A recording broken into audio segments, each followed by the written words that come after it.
এই পৃথিবীতে বাংলাদেশের সবচাইতে বড় দুশ্মন ভারত। সবচাইতে বড় দুশ্মন কে? আমরা ভারতকে দেখিয়ে দেব ইনশাআল্লাহ। জিহাদের প্রেরণা নিয়ে যদি প্রয়োজন হয় বাংলাদেশের যুদ্ধ যদি করা লাগে ভারতের সাথে, আর যুদ্ধ করা লাগবে, রাসূলুল্লাহর ওয়াদা আছে। কার ওয়াদা?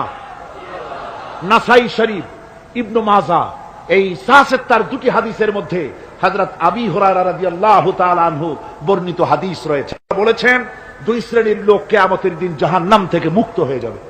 এক শ্রেণী হচ্ছে যারা ঈসা আলাইহিস সালামের সাথে সাথী হয়ে যারা লড়বে আর শহীদ হবে, কিয়ামতে তারা জান্নাতে যাবে, জাহান্নাম থেকে মুক্ত। আর দ্বিতীয় শ্রেণী ভারতের সঙ্গে একটা যুদ্ধ হবে, রাসূল বলেছেন হিন্দুস্তানের সঙ্গে একটা লড়াই হবে। ওই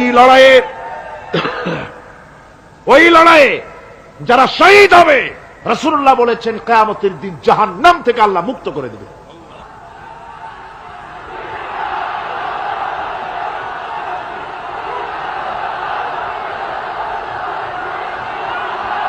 আমার মুসলমান ভাইয়েরা,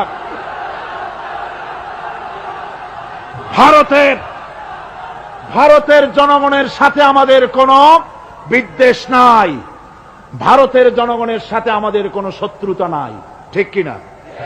আমাদের দুশ্মনী নরপশুর সাথে। তুমি একটা সরকার, তোমার হাতে রয়েছে সেনাবাহিনী, তোমার সাথে বিএসএফ, তোমার হাতে ল্যান্ড ফোর্স, এয়ার ফোর্স, সব বাহিনী তোমার হাতে। মসজিদ ভাঙে চোখের সামনে, তোমার বাহিনীর লোকেরা অস্ত্র নিয়ে দাঁড়িয়ে থাকে, একটা ফাঁকা গুলিও করলো না। করছে একটা ফাঁকা গুলি? মুসলমানেরা প্রতিবাদ করলো, সেই প্রতিবাদের মুখে মুসলমানদেরকে গুলি করে করে মারা হলো।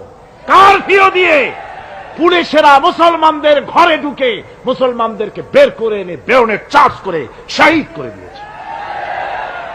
দিল্লি, মিরাট, থামো।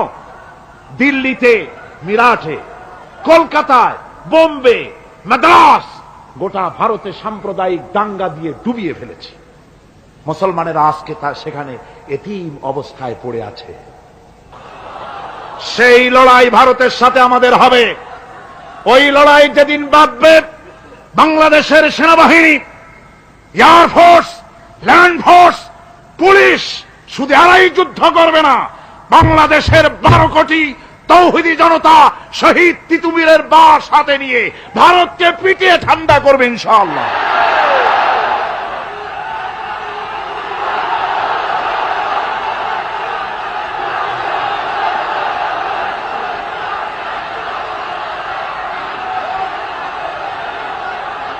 আমার দেশে ভারতের মসজিদ ভাঙার প্রতিবাদে আমাদের দেশে একটা হিন্দুও মরে নাই, কথা ঠিক কিনা কন?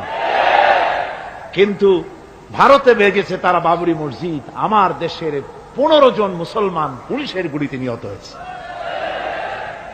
আমার দেশে হিন্দু মরে নাই, তোমরা আমার দেশে সেখানে আমার মুসলমান মেরেছ। হযরত আব্দুল্লাহ বিন ওমর রাদিয়াল্লাহু তাআলা আনহু বলছেন যে আমি রাসূলের সঙ্গে কাবা শরীফ তাওয়াফ করতেছিলাম, আমি বলতে শুনলাম রাসূল বলছেন, হে কাবা, তোমার কত মর্যাদা, তোমার কত সম্মান, তুমি কত মহান, তোমার কত ইজ্জত। তবে কাবা শুনে রেখো, আল্লাহ রাব্বুল আলামিনের একটা মুমিন বান্দার যে মর্যাদা, তোমার মর্যাদা যত হোক একটা মুমিনের চাইতে নিশ্চয়ই বেশি নয়। তোমরা মসজিদ ভেঙেছো আর আল্লাহর মুমিন বান্দাদেরকে ভেঙেছো। ভারত সরকার শুনে রাখো, মসজিদ ভাঙো নাই, তকদির ভেঙেছো। মসজিদ যেভাবে মসজিদের ইটগুলি টুকরা টুকরা হয়েছে, গোটা ভারত আজ হোক কাল হোক মসজিদের ইটের মতোই টুকরা